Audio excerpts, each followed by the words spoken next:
In this demo, we'll be looking at backup and recovery of an OpenStack Virtuozzo virtualization environment using DPX vPlus. In our demo, we'll be using Virtuozzo, which is a commercialized version of OpenStack. And we'll start off here in the Virtuozzo environment. As you can see, I have my environment containing some VMs. And if I drill down into the virtual machine instances listed here, you can see those VMs. Now, you might be using other storage services with Virtuozzo like object storage, and this might come in handy if you want to set up vPlus backing up to object storage within Virtuozzo. Now that we have a lay of the land, let's jump to DPX vPlus. In vPlus, what I'd like to do is back up my OpenStack Virtuozzo environment via an agentless backup method. So here is my vPlus dashboard where I'll need to register my Virtuozzo environment. And I can do that just by simply going to the virtual environment screen listed here and then selecting virtualization providers. Now, I already have my Virtuozzo environment already scanned in, but if I want to create another one, what I can do is click this Create button over here on the right-hand side. We support a number of different virtualization hypervisors, anything from cloud-based services like Amazon or Azure. You can see OpenStack listed here and Virtuozzo also listed here, which is the environment that I want to scan in. And at this point, we're just going to specify the URL that is going to allow us to authenticate against the Keystone service for that OpenStack environment. So you can see this is usually of the format :5000/v3, which is exactly what I have here, and then specify some other Virtuozzo settings from how I would access that endpoint interface and specify authentication domain information. Now, I already have this information already registered and scanned in. So let's just take a look at the information that I have with my open hypervisor here. And this is where I will go in and edit the settings. You can see that my URL is set and the Virtuozzo settings have been set so that I can properly register and inventory that hypervisor. Once I've registered my Virtuozzo environment, what I can do is now perform an inventory by jumping back to the virtualization provider screen and selecting the inventory synchronization screen listed here. Once the request has been submitted, I can monitor that through the task console, at which point it's just going to authenticate against my hypervisor and bring back all the virtual instances, that is the VMs that the hypervisor contains. So if I minimize this here, I can just jump into my virtual environments instances tab. And this is where I should see all the virtual machines contained within my Virtuozzo instance that I saw within the administration interface for Virtuozzo. Once I have my hypervisor registered in inventory, the next thing I want to do before I can run a backup is set up a backup destination. And you can do that within the vPlus interface through the backup destination screen. Here you can see the different types of backup destinations that you can set up, anything from file system to object storage, even storage that is attached and serviced through the Virtuozzo/OpenStack environment.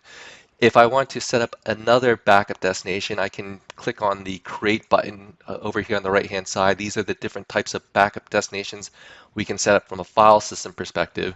And then under the object storage destination, I can choose any S3 compatible or Microsoft Azure Blob storage that I want to use as my backup destination listed there. In my case, I already have a backup destination already configured. You can see that it is of type file system synthetic, which means that I can ultimately produce synthetic full images on that file system and run a single base followed by incremental snapshots of my VMs. After configuring the backup destination, let's go ahead and define a backup for one of the virtual environment instances that we had just inventoried. So to do that, we'll go into the virtual environment screen listed here, and then we're already brought under instances. And you can see here that I can do ad hoc backups of VMs that I have already assigned backup policies to. So in this specific case, this company A Cirrus Pro 1 VM that I have configured in my Virtuoso environment, if I mouse over on the right-hand side here, I can select to run an incremental or a full backup. In this case, I'll go ahead and run an incremental backup ad hoc. But in order to do this, I would need to assign this to a backup policy. Or in this case, I have a backup policy already created called backup underscore policy one. Now to create a backup policy, I would just go into my dashboard over on the left-hand side, select backup policies here. You can see the backup policy that I've already configured, but a backup policy is going to define what you're backing up, where you're going to back it up to, and any schedules that you would like to add to that backup. So if I click on create here, this is where I would give my policy a name. So we can call it test as my example. We can define options and priority within that policy. And then we can choose which objects we would like to back up as part of that policy. So in this case, I can go into the list of virtual environments that I have here, select the VM that I want to be assigned to that backup policy, or I can choose to have a policy auto assigned based off of tags or regular expression inclusion rules. And then just simply define the backup process that I would like to use with that policy if I want to quiesce or freeze before the snapshot, and then the how I would like to take those snapshots depending on the hypervisor.